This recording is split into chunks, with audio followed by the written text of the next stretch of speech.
How you doing? It's Andrew Robles here. Today, we have our first guest. She is entrepreneur, businesswoman. She's also owner of the magazine, Beverly Hills Living Magazine, and momentum has never been higher. I recently went to one of her events. It was a lot of fun. So I'd like to welcome Ashleigh. Thank you so much for the introduction, Drew. So tell us, what have you been up to lately? Lately I am working on my top 40 under 40 for Beverly Hills Living Magazine, and just working to make it really special and keep the magazine going at the pace it's going at. And I have one of the best sponsors. He happens to be sitting right next to me. So how did we meet? Why don't you tell the listeners how we met? This is the power of social media. So I was scrolling my Instagram, wasn't thinking about the magazine, and one of your short reels popped up, and you were in Beverly Hills talking about what you do. And I thought, this guy is so cool. I need to know who he is. So I clicked on your ad and messaged you. And that same day we came to Gravitas, had coffee, and that's where it all began. Literally happened that day. It was just because I understand my schedule. I know that Saturdays pretty free. I like to have go to the gym, have work. I call it workflow Saturdays. So you go to the gym, you exercise, and you relax. And then sometimes I'll just go to Gravitas. I'll come here and work and mingle at the same time. Like if I network, I network. But at the end, I'm in what's called a relaxed work environment. So you were local, and I believe that you have to strike when the iron's hot. Yeah, I wasn't expecting it. You immediately called or you texted and you're like, let's meet. How's Gravitas? And I didn't even know where you were located. And it was just like the most perfect timing, perfect synergy. We met, and it's just been such a pleasure because not only do you support the magazine and I get to highlight you, look at where we are now. Yes. So things are, again, in regards to that, I talk about, in my most recent business meeting with my team, we talked about three things. We talked about motivation, optimization, and cultivation. So cultivation is when you're cultivating. So you can network, right? You go to an event, you go to a gala, you go to a networking event, and you meet people, business cards, Oh, I met this person. Cultivation is developing those relationships. It's cultivating means, hey, it's a quick email or a quick text. Hey, I really enjoyed meeting you. I love the fact that you're a doctor.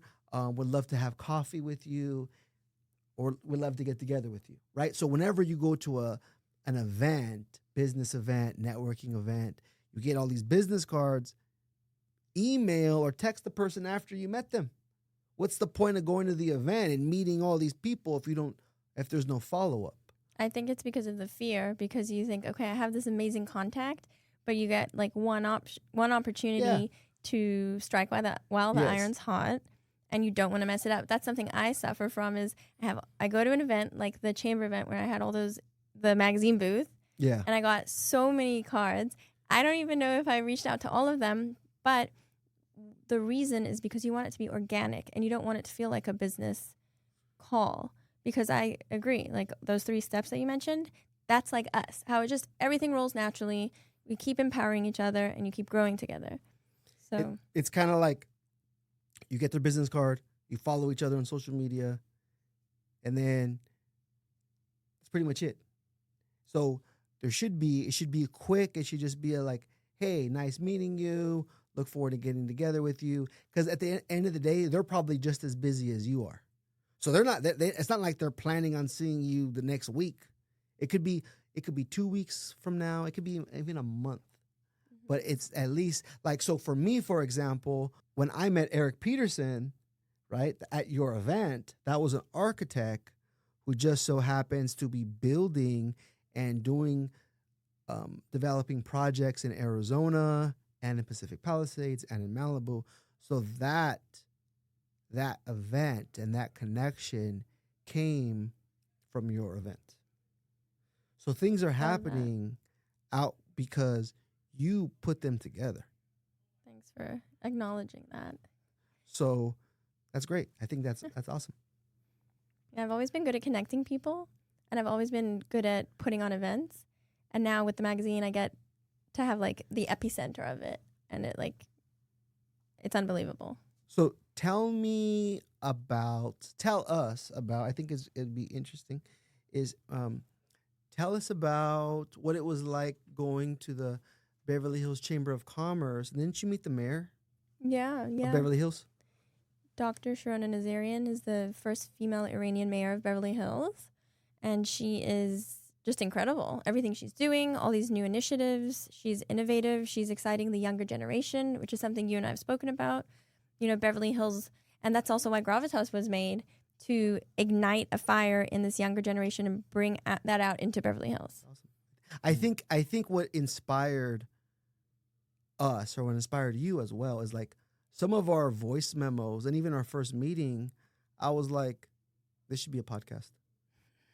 You knew then? Because it was the most random. I take full credit then. It was for the most all of random this. shit. It was the most random venting. Novikov's, bar is too small, right? The food at Avra is not good. How do we make Beverly Hills food better? Yeah. So it was just the most sporadic. I know. We were really on a brainstorm session on how to improve things that are beautiful and stunning and working, but you're always thinking, how to get to the next level and how to, so you have an eye. And you're creative, not just a businessman, but also creative. And that's a really good combination to have. Yeah. So thank you so much for that. I think, so in regards to FB, what we've been working on, and I think we've talked about it as well. So, when you think of an area like Pacific Palisades, it's not so much a construction project or building a house. We're talking about someone's home. There's an emotional connection to Pacific Palisades. People literally cry when they think about their house being burned down, or their kids being ripped out of school, or their kids being ripped. I mean, imagine being a senior and you're about to graduate, and you can't even graduate. Not only can you not graduate, you don't even have a house to live in. Yeah. So those type of things, I think it's what drives when FB Corp wakes up in the morning. We're driven because we want to make an impact. We want to create that change. So that's what we do as a general contractor, as a builder, to create that. That's why we're so active. That's why we're so vocal. That's why we're here. That's why we talk. That's why there's a microphone and a headset on me. So to let people know that FB Corp is here we're the general contractor of the people. I love that. Let's put that in your next expert contributor article coming up next quarter. That should be. So I love it. Okay, so tell everybody what it was like working with me for a month on our October issue. You really want me to tell? Tell them. You mean like the whole process of everything? Process. Well, firstly, you're very busy. Secondly, you have a whole team. Third, I have a vision for what I would like the magazine to look like and continue to, present itself as. And you were really good. You were hands-on. You knew what you wanted. And we came together and we made the most gorgeous ad, the gorgeous space in the magazine that is aesthetically beautiful and represents who you are so well. And I'm honored that you're an expert contributor, because every quarter we get to hear exactly like what you just said in a nutshell, like so nicely packaged. And that makes me feel like I'm doing my job right. So I'm honored to have you in the magazine. And I'm there the next 12 months and beyond. Probably longer than 12 months. Longer. And I'm hoping. So tell listeners about your magazine. Tell us, what is your magazine? So Beverly Hills Living is a resident exclusive magazine. It goes out to the most affluent homes in Beverly Hills based on home ownership and home value. The reason being is because those are the people that lay their roots here, and those are the people that want to know what's going on in their community. So, like the chamber event, they open it. They're like, well, I was there. Maybe I'm in it. It's so much fun to see who you are, what you're doing. And then they also know that sponsors like you are the ones making the magazine possible to go out there. So they reciprocate and you brand yourself. That's the difference between this magazine and all the other phenomenal magazines, is that it's a branding machine and we brand you as the go-to. So we are happy to brand you. So with your magazine, one of the things that I liked about it was I think that there's articles, like we talked about this, was that there's articles or there's magazines that is like, oh, look at me, I'm in a magazine, but yet no one's going to read it. It's like, look at me, I'm cool, I'm on a magazine.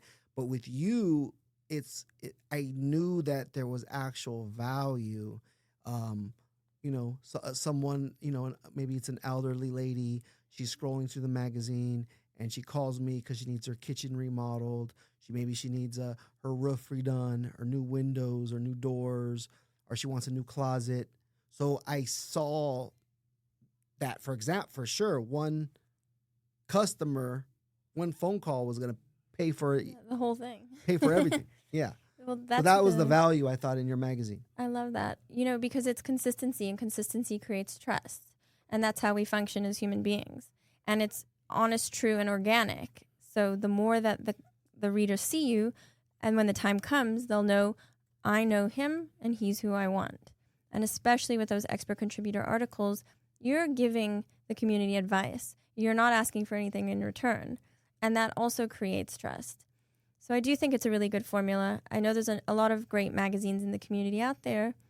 But this one really does, it hits the hearts of the homes. And I'm so grateful that I get to be a part of it. Super, super nice. So I like to end the show with what I call the lesson of the week. So organic relationships win, right? Mm-hmm. Us working together, we came from, I hope this actually, to be honest with you, now that I think about it, I hope this inspires somebody. So I ran my ad on Instagram. She found me. We've been friends now for 2 months. I'm not only our client, we're friends. And now we're building something together, multiple things, multiple projects. And this doesn't happen. Let me tell you something. This doesn't happen if you're a mouse, okay? If you're a mouse and you don't talk and you don't say anything and you want to hide behind the screen, no one's going to know who you are. So everybody wants the cheese, but the way you get the cheese is you got to run on that wheel. So she's a runner. I'm a runner. I basically called Ashleigh a mouse that eats cheese on a wheel. But that's what we do, and that's how we win. What do you say? I think that's an interesting way to put it. I was thinking you were going to say there are people that can be like mice, but they can grow, and then they can be the lion. They can grow and be the lion. Okay, that's what we are. We're the lions hunting zebras. That's what we are. Now we're in the Kruger. So other than that, that's pretty much. Thanks for coming on the show. Thank you for having me. You'll definitely be back, and let's keep building.